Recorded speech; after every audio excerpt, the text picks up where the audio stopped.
months of the year are, of course, controlled by the moon. But the moon does not create the months. Just as it says concerning the sun and the moon in creation, that the moon was placed into the night to illuminate the night, and the sun was placed into the day to illuminate the day, which means the day already existed, night already existed, and the sun and the moon function in their respective time zones. So day is day, and it calls for sun, and night is night, and it calls for the moon. And the same is true with months. The 30-day period exists independent of the moon, and the moon illuminates those 30 days, that month period. Why are there 12 months? Creation comes from the 4 letters, or through the 4 letters of God's name, the Yud and the Hey and the Vav and the Hey. Now these 4 letters can be arranged 12 different ways. Each arrangement creates a different month, a different reality, a different energy, a different godliness. So for example, the month of Nisan, which we'll talk about in its appropriate time, is the perfect month, and it is created by the arrangement of the name as it stands. The Yud first, and then the Hey, and then the Vav, and then the Hey. Tishrei, on the other hand, the month of Rosh Hashanah Yom Kippur, or the month of creation, the actual creation. The arrangement of the letters there is Vav and Hey, Yud and Hey. Now we know from Tanya that Vav and Hey is the revealed world, speech, and Yud and Hey is the concealed world, hidden thoughts of creation. In Tishrei, because it is a month of kindness, of chesed, we want the revealed world to come first, and then the concealed world. So the Vav Hey comes first in Tishrei, and that's why it produces forgiveness, chesed. Now the 6 months beginning from Tishrei, in other words, beginning from creation, are 6 forms of formality, creation. Tishrei is called the head of the year. Like in a household, the husband or the father is the head of the family. That's a formal title. Then of course he's also father, which is a more personal title. So Nisan is called the month of Aviv, the father of the 12 tribes, so to speak. That's a more personal definition. That's when God gave us a calendar for specifically, specially for the Jewish people, for the children of Yaakov. And he told us that Nisan is the first month for us. So Nisan comes in the month of Aviv, when God is a father. Tishrei is Rosh Hashanah, the head of the year, like a head of a family, but that's a more formal condition. So the 6 months beginning from Tishrei are 6 levels of formality, of creation, of God being king, of God being the creator. The 6 months beginning with Nisan, the beginning of the monthly year, is more personal. It's the Father expressed in 6 different ways. So we could say that the 12 months are basically the 6 emotions, Chesed, Gvura, Tiferes, and so on, but in 2 forms. One is formal and one is personal. Also, we know that the sun is masculine and the moon is feminine. The sun shines during the day. The moon shines during the night. Now, there are 2 ways of thinking of this. The moon illuminates the darkness of the night. The night is dark. We need a little light to dispel that darkness. The moon does its best to dispel the darkness of the night. So it's the light in the darkness. Or, if you think about it a little more deeply, the moon is the light of the darkness. Darkness has its own light, has its own meaning, its own significance, its own value, and its own beauty. So the moon is not illuminating despite the darkness or against the darkness. It is the shining, the beauty of the darkness itself. In other words, there's a certain meaningfulness and a certain beauty to light, and there's a certain meaningfulness and beauty to darkness. It's like the difference between speaking and silence. There's a time to speak, there's a time to refrain from speaking. Or in Pirkei Avos, there's nothing healthier, nothing better than silence. But silence doesn't mean inactivity, emptiness. Silence means the speech, the sound of the silence. Silence speaks volumes. Usually we don't notice it, which is as it should be. You don't notice what is not meant to be noticed, what is not meant to be revealed. But the moon, in its own delicate way, illuminates, in other words, makes us conscious of the beauty of the darkness. The difference is this. It says in Tehillim that when the sun comes out, Yeitzei Odom lepo'alei, man goes out to work.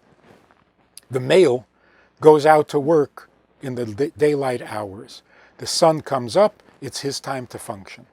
Man functions in a revealed world, in a spoken world, in a garish light of day. The feminine is more concealed. Kol kvuda bas melech pnima. A woman's beauty is internal, meaning she expresses the beauty of silence, the beauty of night, the music of the night. Now there are times when that beauty is not expressed at all. And that's when the moon is not visible at all. It is so internal, it is so unspoken that we're not even aware of it. You can't see it at all. And that's profound. When the moon is full, that suggests that the significance, the beauty and the meaning, the power of the night has become noticeable in a subtle way. That's called tznius. That's called the power of the unspoken word, the power of the silence. So women identify more with the moon, and men identify more with the sun. The provider functions best in daylight, but the receiver functions best in private, in concealment. And that's why we have months. The months represent the changing status, the changing condition of the makabel. There is the deeper level where nothing is visible at all. It is completely unspoken. That's when the moon is gone, disappeared.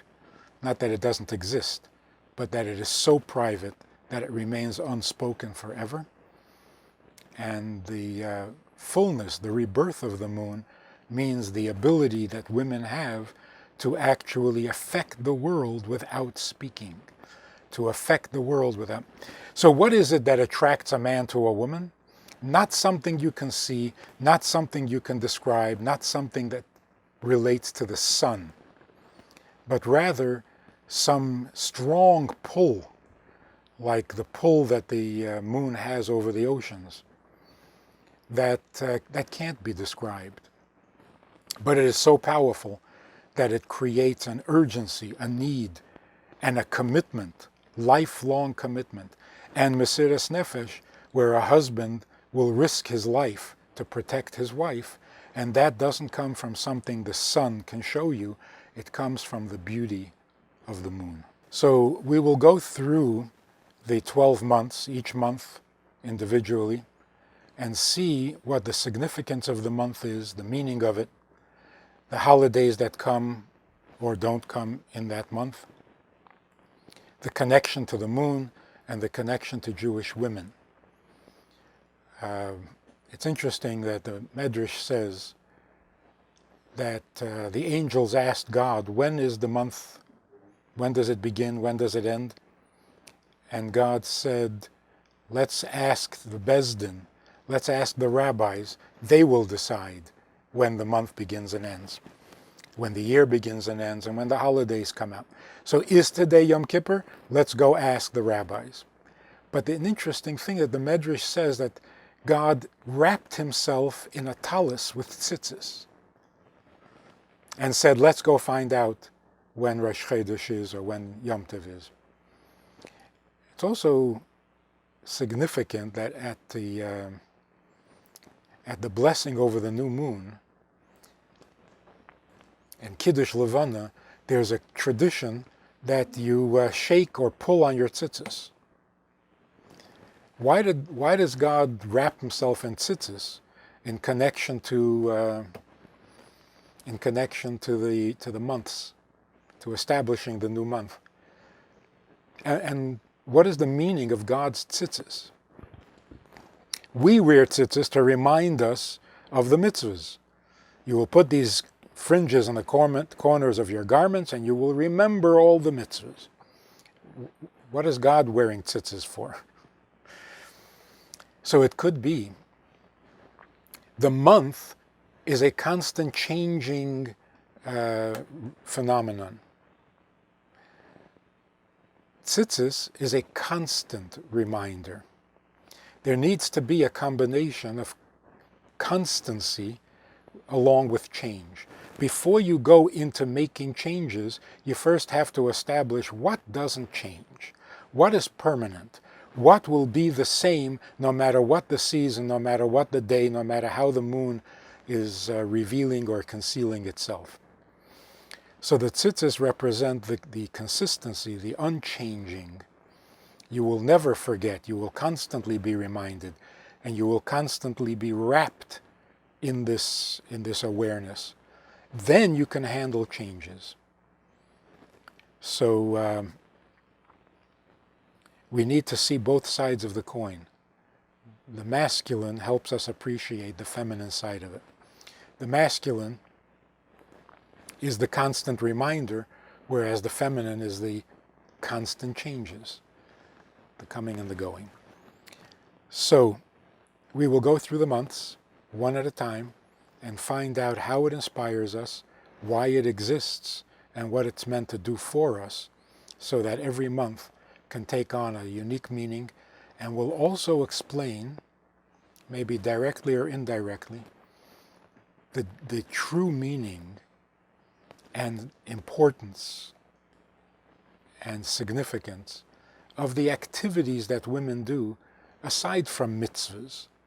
Of course, women don't work on Rosh Chodesh, it's their holiday, even though they don't do Kiddush Levana because women don't verbalize their connection. They embody the connection. But what about other things? What about, for example, the fact that women prepare food? What is that? It can't be that it just so happens that because a man goes to work in the fields, the woman stays home, so she's there, so she prepares the meals, because it's got to be more than that. Why do women do laundry? And just as an example, the Torah says that there are two things a woman must do for her husband because nobody else can or should. And that is prepare the bed, laundry, and serve the food. Not prepare, serve the food. Because that's too personal for a stranger to do. A sensitive man can't eat if a stranger brings the food, and a sensitive man can't be comfortable with somebody making the bed other than his wife. So there's great significance to these activities. laundry, food preparation, child raising, all the things that are the function of the woman. What is the significance? What is the deeper meaning? And how does that help prepare the world and make it a dwelling place for God himself? So, to be continued.